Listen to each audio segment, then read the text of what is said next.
But my new favorite person, maybe, her name is Anne Bernays. Anne Bernays is an 85-year-old novelist, teacher at Harvard, and most recently became a great-grandmother.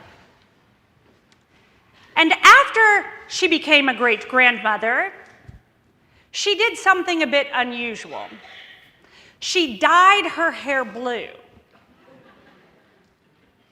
And at some point, there's going to be a picture of her with her blue hair. Just be patient, it's coming. She dyed her hair blue, and in her own words, not one of those sad blue wash, but I mean, it's cotton candy blue. It's punk rock blue. And she explained in an interview I heard this week that she did it as a protest of the aging process. And in part because of her recent elevation in her matriarchy. In her words, quote, she felt like old folks are invisible, except if you have bright blue hair.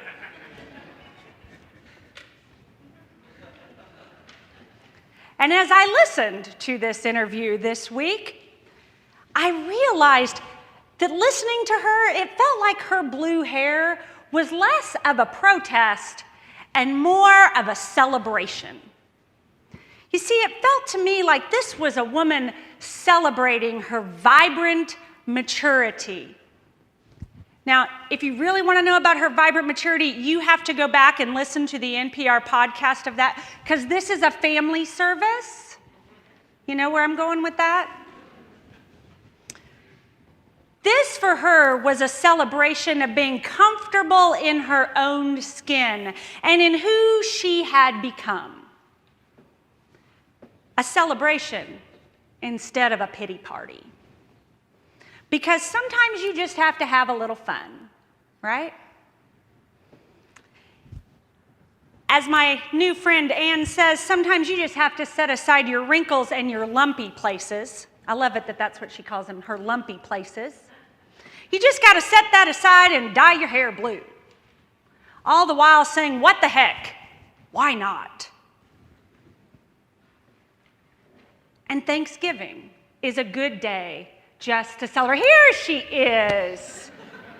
I have a feeling she's a woman who likes to make an entrance. There she is with her blue hair on her way to teach her class at Harvard.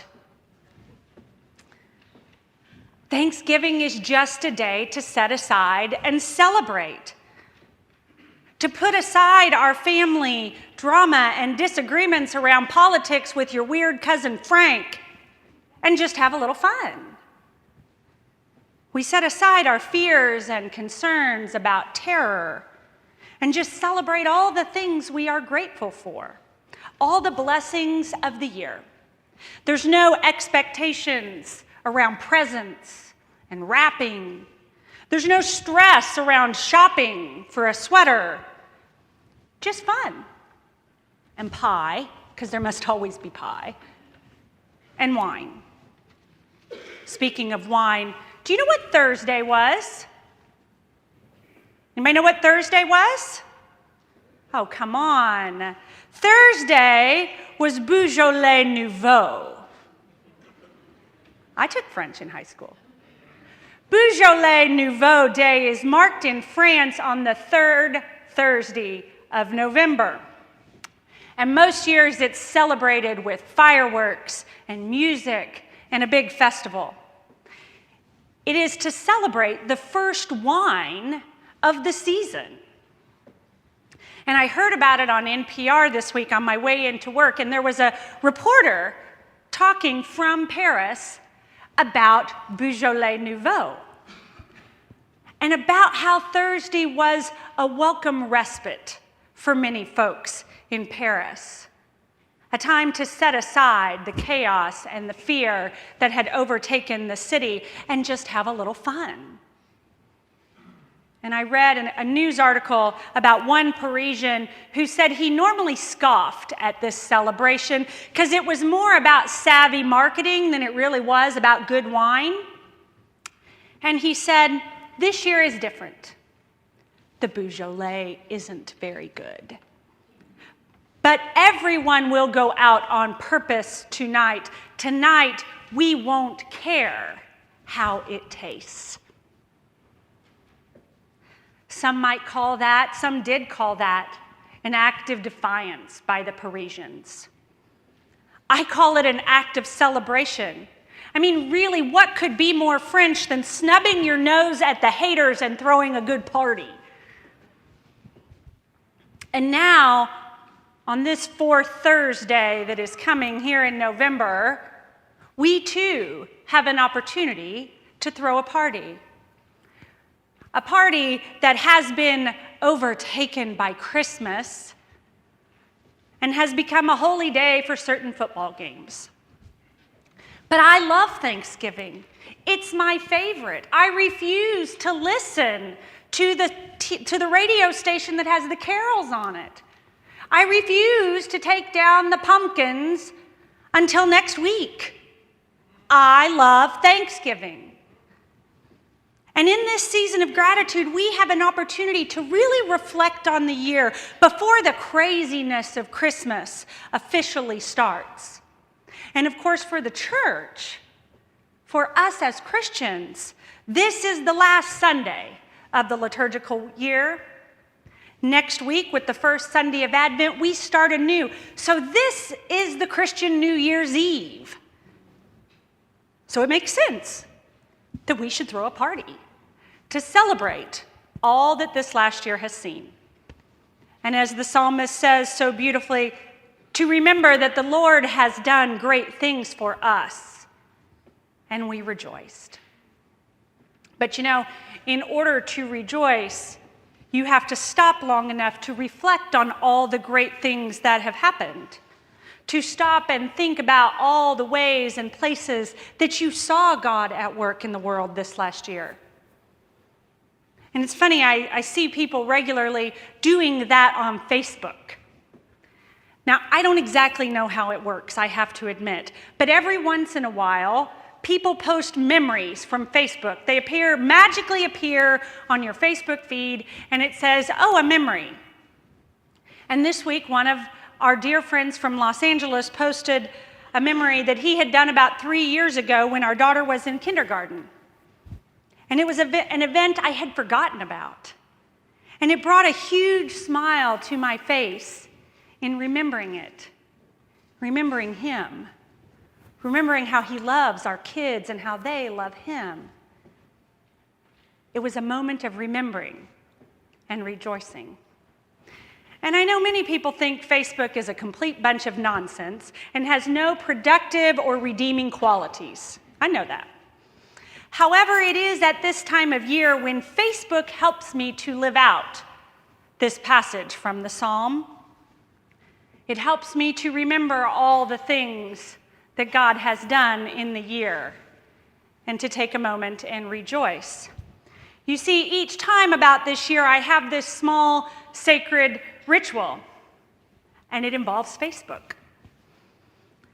Now, I use Facebook to help me make next year's calendar. Some of you know I am not at all crafty. I was in the bathroom when God was handing out arts and crafts skills, but I am capable enough to use one of those online photo personalized calendar things. And I've made one for my mom for probably the last 7 or 8 years. And some years I actually get around to making one for our house as well. And I go through Facebook and I grab pictures from my Facebook page and Ryan's page and from my brothers and sisters and my aunts and uncles' pages and make my mom's calendar for next year. Now, fortunately, Facebook makes it a little easier for me because Facebook sorts things by the month they occurred. So I can take things from May of 2015 and magically make them appear on my mom's 2016 calendar for May. So when she's in May, she can remember, we can remember what happened last year at this time. Mom loves it. I love it. But it has become more than just a calendar. I've discovered that for me, it has become this sacred ritual. I intentionally set aside time to remember the events of the year in a tangible way.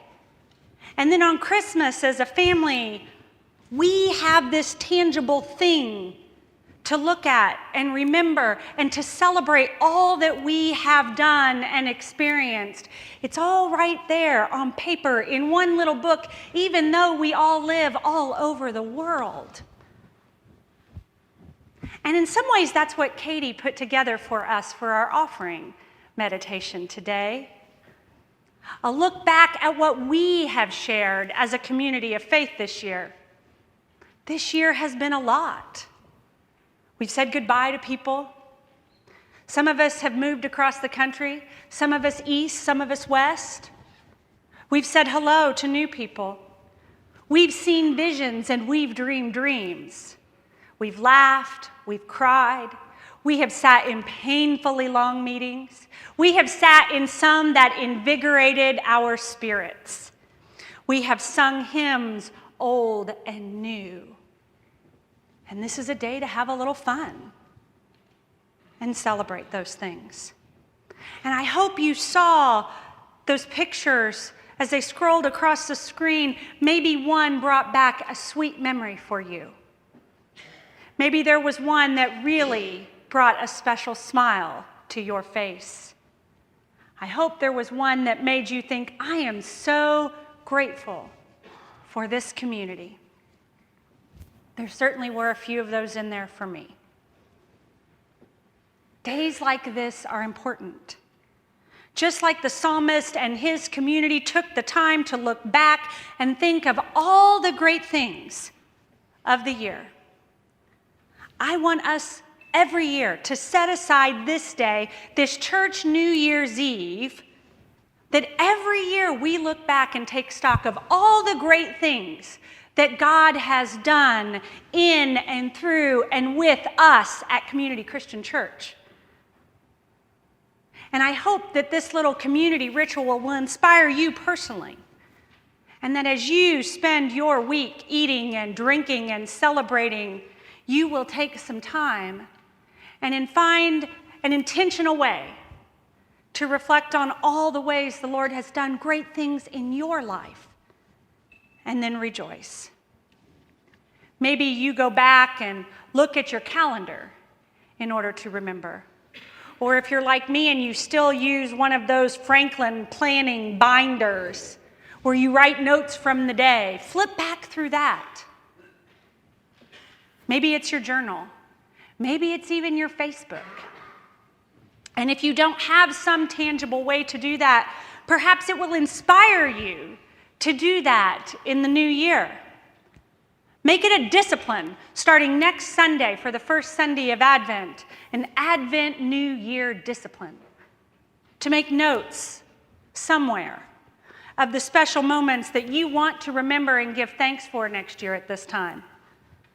A moment where you saw God at work. Start a Pinterest page, keep a folder, use Instagram, whatever. Whatever works for you. So that you can create your own Thanksgiving project and be intentional about your gratitude this next year. But in the meantime, friends, I hope you have a chance this week to dye your hair blue. Maybe not physically. Heck, we have an office assistant whose hair is purple, so why not? Dye your hair blue. If not physically, then metaphorically. Celebrate life, because friends, it's short and it's precious. Set aside the crazy this week and turn off CNN. Drink a glass of wine. Skip the diet soda and drink a real Coke. Put real cream and real sugar in your coffee. Eat that extra piece of pie. Dance in the kitchen like a kid. Dance in the kitchen with a kid. Sing like nobody's listening. But whatever it is for you, have a little fun. Celebrate. And be grateful. because the Lord has done great things, and we rejoice. Amen and amen.